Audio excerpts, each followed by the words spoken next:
Kia ora everyone, welcome to my review of one of my favorite LEGO purchases of 2023. At the time of this recording, I'm about halfway into Indiana Jones and the Great Circle. It's about 13 hours of game time, and coming from a biased fan here, it's one of my favorite gaming experiences of the year. Earlier in 2023, I was thrilled to find this old LEGO Indiana Jones set available in the secondhand market for a pretty reasonable price. This here is set 7627, the Temple of the Crystal Skull, which released way back in 2008 to release alongside the hotly anticipated movie of Kingdom of the Crystal Skull. This right here is my nostalgic era of Indiana Jones. I agree with David Ehrlich, this movie rocks, man! And for so many years I've been trying to track down these sets, and amazingly I did manage to find arguably the best one for close to its original retail price. You have 929 pieces here in total, basically 10 minifigures. The exclusivity of some of these figures gets a little bit complicated. There are 4 that are exclusive, but even then that's kind of debatable. Let's just say that for now. This here retailed for $80 USD back in the day in 2008 before tax. I have to assume that this was around 160 NZD then. Current day prices for this thing here in NZ in sealed condition, you're looking at around $626, or in second hand condition around $240. I think I paid just under $200 for this, and that was all thanks to you, the viewers at home. The set overview here, as you probably have seen, is the main temple from the third act of the film.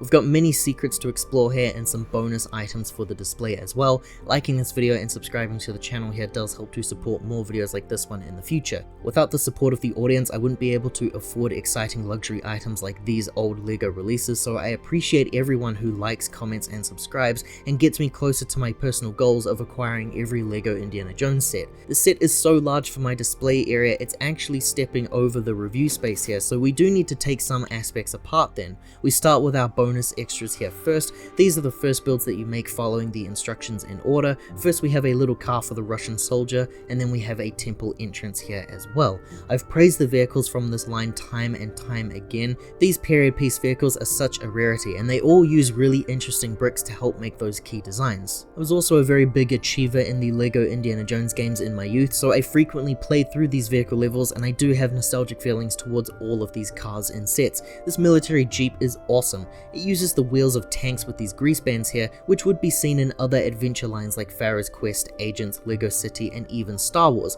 The back of the jeep there features a stand for the rifle, and there's some form of a military tank on the back. It could be ammo or supplies or an engine, whatever you want it to be.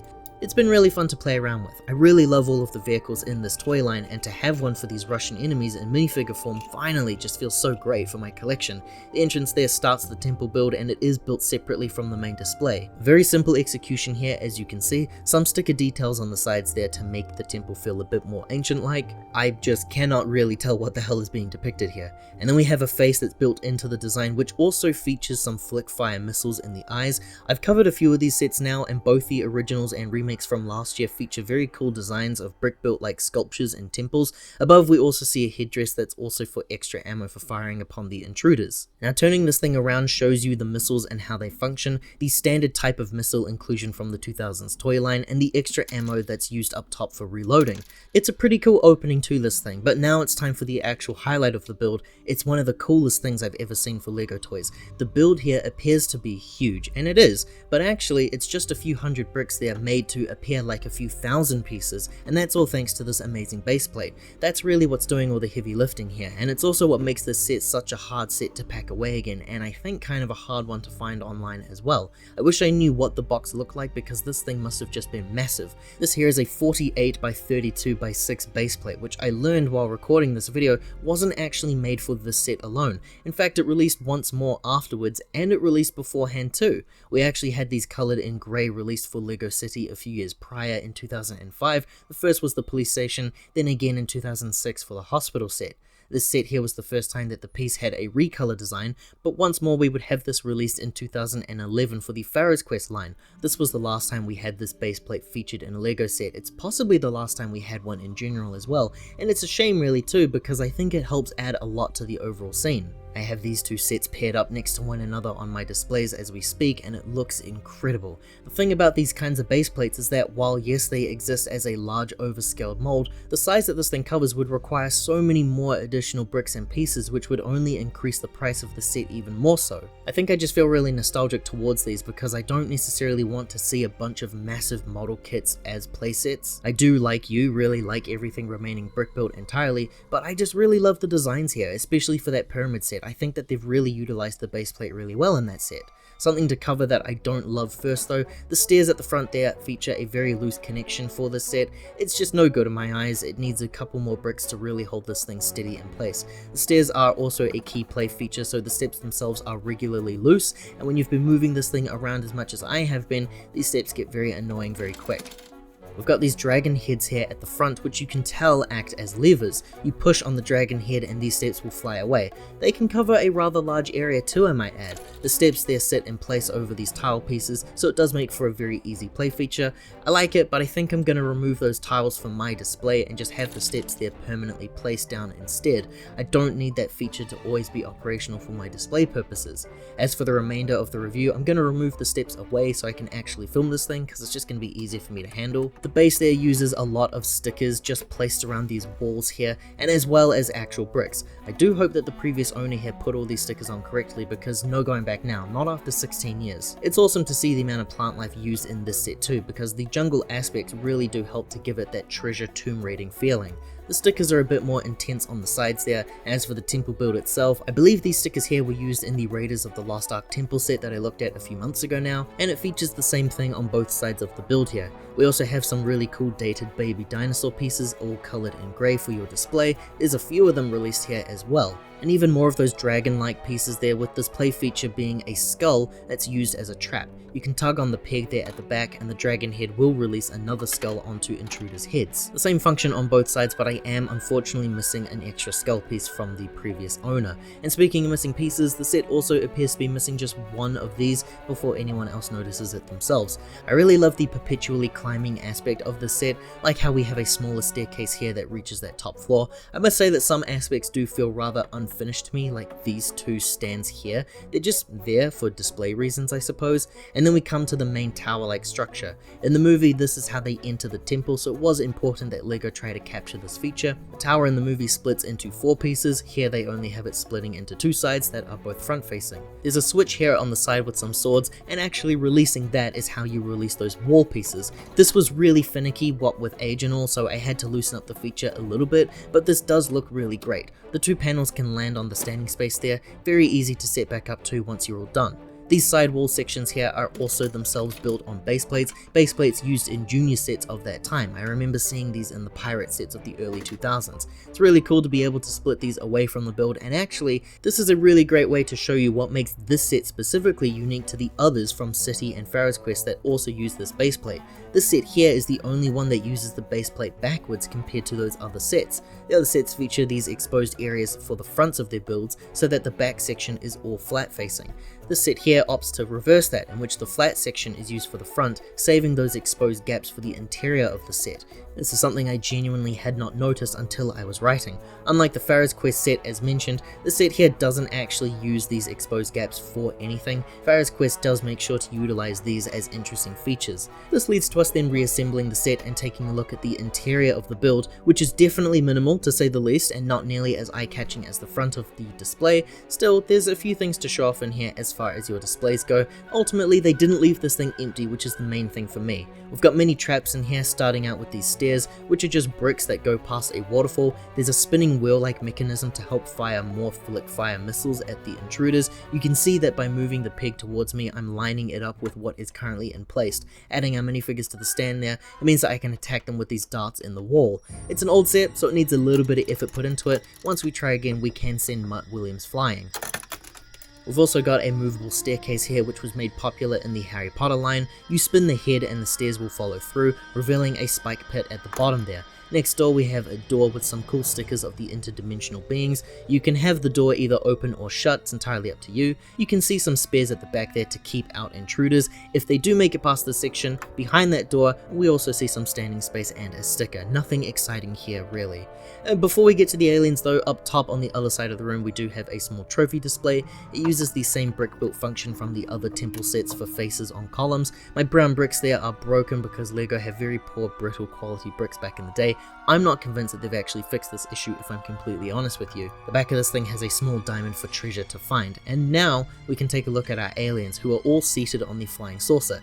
It's an insane inclusion both in this set and the movie in general. The build here has the alien sitting down in the chair, just genuinely sitting there because they can't actually connect onto anything. The chair's made up of the robot enemy's body from the Exoforce line, a genuine favorite theme of mine. Putting the interdimensional being back, you'll notice that he is missing a head, which just so happens to be the crystal skull piece that Indy is holding from the movie. And placing the head on means that we can now spin this thing around because the aliens have all reunited. It's built on a wheel which is placed on some tracks, and then a flexi rod piece is used to make it spin. Very funny, but also kinda cool to play around with. You can spin this around at whatever speed you personally want. I can't help but think about Beyblades when I'm trying to do this, and I'm trying to spin it so hard that it goes flying off. Of course, it won't because it is connected to that flexi rod piece. There is a sticker that's placed underneath here, but I really can't tell what it's meant to be, so if you have any idea, sound off in the comments section below. Now the real highlight here is a discovery that I realized only after building this in person. The instructions very quickly do showcase at the back a 2-page spread of every main feature here. The one that really caught my eye was this one, which shows you that you can display the temple entrance actually on the set. It doesn't have to be on the side. So this was my discovery that, oh, there was a reason as to why this area here has been left exposed like this. It's perfect standing space for the temple's entrance, and now we have something that looks like this.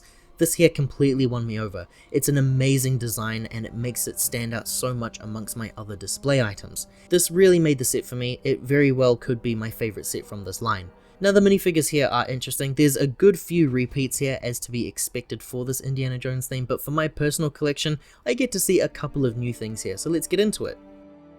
First up here is Indiana Jones himself, who I usually preface by saying I've covered him many times before on this channel. I actually think I've only covered him maybe 5 times in total, including this one, so it's not too bad really. This figure did release after all in a whopping 15 sets in total, though that's if you include conventions and magnets etc. and all that kind of weird stuff. Realistically, in my eyes, he was featured in 11 sets in total, 4 of which have been covered already on this channel, now making a total of 5. His claim to fame here is that he includes the crystal skull accessory piece, but that piece actually isn't exclusive to him here. It did appear in a handful of sets released for the 4th film. The most important thing about this figure are those specialized parts involving the hat, the bag, and the whip piece, which all together help make the silhouette of the most famous adventurer in fiction. But the set here is based on Kingdom of the Crystal Skull, and it's the first time we're ever looking at a set based on the 4th movie. It means that this is the most justified time to really complain about this figure. For some reason, LEGO did not age up either of the reoccurring characters here in these sets. Both Indy and Marion appear in the same or similar-ish style as they did in the Raiders of the Lost Ark set, despite this movie here taking place 20 odd years later. Now, LEGO were making Star Wars sets at the time, so we did already have variations of characters like Obi-Wan, both in young and old appearance, so LEGO were still familiar with the concept of age at these sets releases. This annoys the hell out of me actually, even at release when I was a kid. I wish I could find the reasoning behind the decision to release the same figure in every set and never age him up, but it seems to be rather difficult to find the true reason online. When the theme was brought back last year, I was so excited because I thought they would 100% remake that small camp set because it absolutely covers everything you need from the movie that no one else in the world seems to like besides myself. It has Indy, it has Mutt, it has the main villain of Spalko, you could throw in the crystal skull piece there, but LEGO killed the line before it even really began, so I'm left here still disappointed that we didn't get more Indiana Jones sets, especially based on the controversial movie. Here is Indy compared to the newer Indy release last year. It does feel bizarre comparing what should be movie 4 Indy to movie 1 Indy, but this is ultimately the depiction that they decided to go with. And now we're moving on to some new territory for the channel. This here is Mutt Williams, Poor Mutt, George Lucas had a dozen of new characters introduced in his Lucasfilm series in the 2000s, and die-hard fans of the originals were simply not having it. Indy and Marion's son here seemed to be a sour point for a lot of people at the time of the release, which is really funny when you see just how many sets Mutt Williams managed to make his way into. It's ultimately a pretty generic figure like others in the theme, but he does feature some really nice printing. His headpiece was originally only used for him until eventually making its way into one Harry Potter set in 2011 before it was quickly retired. His greaser jacket is an amazing piece and still one of those best depictions for a leather jacket of that kind of design. His name is stitched into the corner though. It's not too noticeable if you don't know about it beforehand. A little dagger accessory there. He was shown in the movie Sword Fighting as well though, but there was never a sword piece given to him in any of these sets. And this was also still the era of double-sided expressions not really being a common thing either, so there's nothing else to say about Mutt Williams. He was tragically never remade for the modern day, and the figure appeared like this in 4 sets in total. Irina Spalko here is the main villain of the film, and she was the one figure from this movie I really wanted to see remade the most in modern sets. This figure still works for me for the time period, but the details are pretty dated. For one thing, that hairpiece is very old now, and the printing for the eyes and mouth could use some updates. Hell, I think even for 2008 she seemed to stand out in a weird way amongst the other Indiana Jones minifigures. She wears a grey bodysuit with minimal printing on the torso and no printing whatsoever on the arms and the legs. Her fencing blade there is a generic pirate's cutlass piece, which could also go for being remade now into a new, fresher mold that's a bit more accurate in today's sets. She's one of the few women of the line to not feature a double-sided expression, and this set out of all of them could have included a killer one, but LEGO weren't ready for that kind of details yet. This here is the Russian Guard figure. The exact same one has appeared in 3 sets in total in the line. Kingdom of the Crystal Skull featured Russian enemies in their green attire, very different to the famous 1940s German soldiers appearing in the other sets. The new uniform and the hats are awesome to see in that coloring, and although this is a rather generic figure releasing in other sets, so generic that the face print is the same in the other ones as well, he is the first Russian soldier figure I have in my collection, so I have to love this inclusion.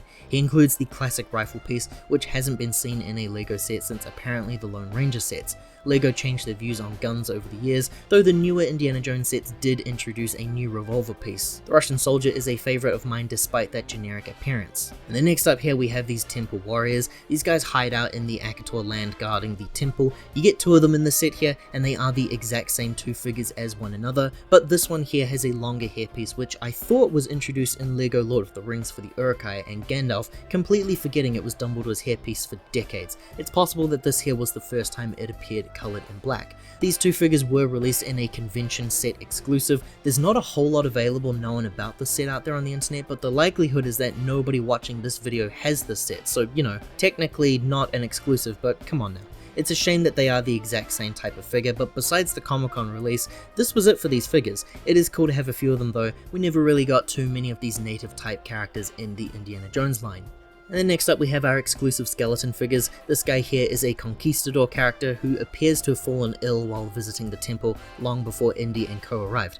It's probably a figure that released in a few sets in total, but here he features a cool Conquistador helmet and an armor piece as well. It doesn't do too much either, just sits around as a display item, fitting for the theme because there were a lot of skeletons released in these sets as display items. The last cooler skeletons are these Akator dudes, the aliens. They didn't actually make the alien appearance as seen at the end of the film, but that's okay. What we get are some creepy guys instead that feature one of my favorite pieces introduced in the LEGO Indiana Jones line. 3 of them in total, and like I mentioned, that headpiece of the skeleton did appear in at least, I want to say maybe 2 additional sets, so if you collected the full wave, you could have 5 of these crystal skulls in total. I don't believe that's enough to recreate the end scene, and I'm pretty sure there were a lot more than 5 of these guys on the chairs, but you also wouldn't be able to fit more than the 3 available anyway. These are quote exclusive, but that is in quotations, because like I mentioned, those skeleton pieces were available in tons of other sets as well, and the crystal skull did appear in other sets too.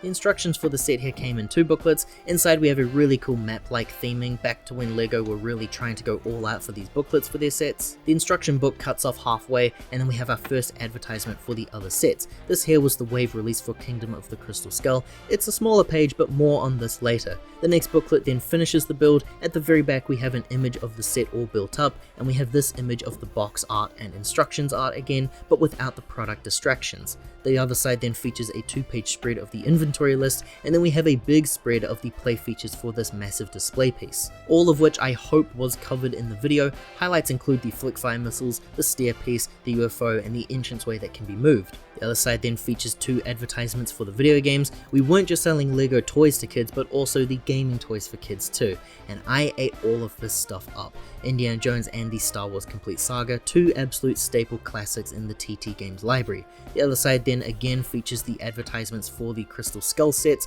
but in bigger details. The Jungle Cutter and the boats I've been eyeing up for quite some time now. I'm going to be trying to make those my next channel goals because these sets seem to be easier to acquire than the likes of, say, the Temple of Doom. They look pretty great all in all, and we get to close out with one that we just looked at. Flipping the page over, we've got some Lego Club forms, Max says hello, and we end with more feedback.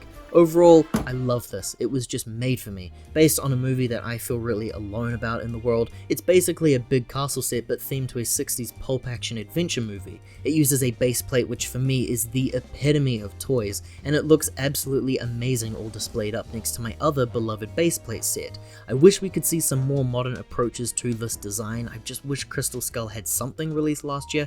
It's also likely that I wouldn't have loved it as much though, so in saying that, maybe it is important to just keep things as is. If you enjoyed this look at a Lego Indiana Jones set, liking this video and subscribing to the channel here does help to support more videos like this one in the future. Thank you very much for watching everyone, ka kite anō, hope to see you all next time.